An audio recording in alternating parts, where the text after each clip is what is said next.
Outages, obviously they peaked last night somewhere around 7 o'clock at about 180,000 across 2 states.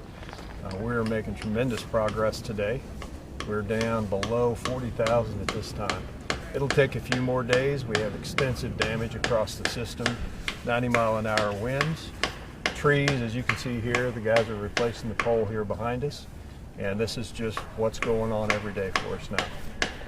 In terms of getting the power back on, is it as simple as just connecting some wires, or is it a little bit more complex? And if so, can you explain what that complexities look like?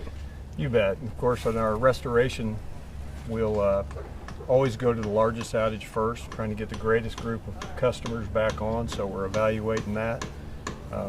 When we come in here to do these poles, we've got trees on top of them, we've got wire down, and just a lot of manual work to get to that part of it. And as you get later in the storm, things move just a little bit slower because the work is much more difficult.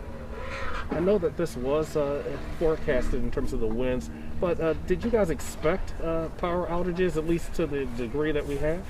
We expected power outages. What we were uncertain of was 90-mile-an-hour winds. Those are significant, and there's very, very few systems that would hold up as well as ours did under those conditions. Did some areas get hit harder than others?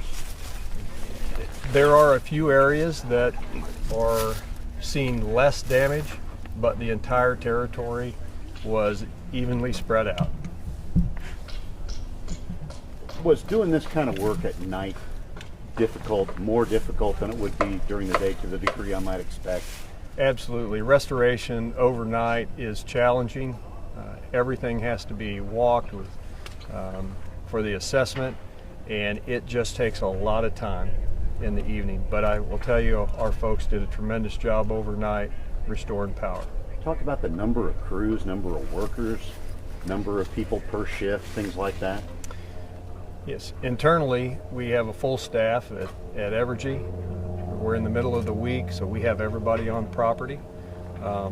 We have about 400 line contractors, about 300 vegetation contractors, and we have additional off-site utilities and contractors coming in to help over the next day or two. I'm just curious about at the peak of the winds and stuff. We had all these outages, but I'm assuming that it's unsafe for your workers to be up on cherry pickers when the winds are blowing at 80 miles an hour. You had to wait for trees to come down, I'm sure, right? There were times the wind was blowing so hard that we couldn't see and just couldn't get some of the poles. We couldn't even set our poles at that time. But as soon as the wind subsided, we were ready to go. Can you speak to the patience of customers? I know, some of them say, I've been calling and I'm getting these text messages and doggone it, we're sitting here in the dark and it's cold. We certainly understand that. We're working really hard to get to the customers. If they see something unsafe, we'd like for them to call in. If they're afraid that we haven't responded, it's okay to call in. But we have a pretty good system. We know who's out, and we are just going after the biggest outages first so we can get the largest group of people on. But please be patient. We know it's uncomfortable, but we'll be there soon. Jamie, how long have you been with Evergy? I've been with Evergy about 20 years. Based on what you've seen in the past, where do you rank this as far as concerns and demand of immediate response? This is significant. This was one of the most challenging storms that we've had to deal with in our history. As a combined company, I can say that as well. How does this compare with, we're finally feeling like winter? How does it compare to ice damage? I'm glad that we're not having ice. That wind was so significant last night, we would be having a different conversation today if ice had accompanied this.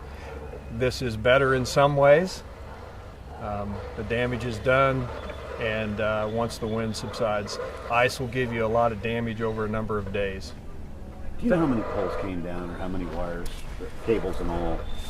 We just have some rough estimates right now, but we have hundreds of poles down in both states. We have miles of wire.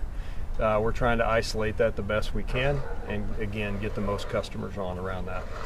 Do you have any concerns that, when you hear about all these supply supply chain issues. Do you guys have adequate supplies to take care of repairing everybody? We do believe so. We're moving it back and forth across our territories. We're doing a very good job of that. So right now, we're having to watch everything very closely, but we think we're getting the right material at the right location at the right time. Jamie, message to customers that may have lines or poles in their yard. What would you tell them? Good question. So from a safety perspective, we just ask the customers to please, if they have lines down in their yard or something that looks concerning, please stay away from it. Keep the kids out, the pets, whatever is going on there. And if they have a concern, please call in to the Evergy line, and we will do our best to get somebody out there as soon as we have someone available.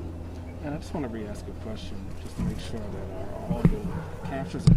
But this is very complex work that that these folks are doing. Can you explain, just for folks who may not understand, just what goes into this, what you guys are dealing with?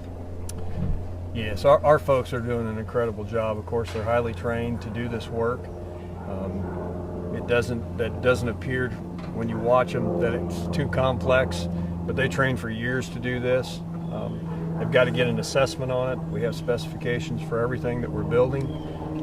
As you can see, this one behind us right here, that's partially a manual set, so they brought this pole in with a very, very, very small unit and brought it in, set it by hand. They're climbing the poles, so physically it's very demanding, but they are doing an outstanding job.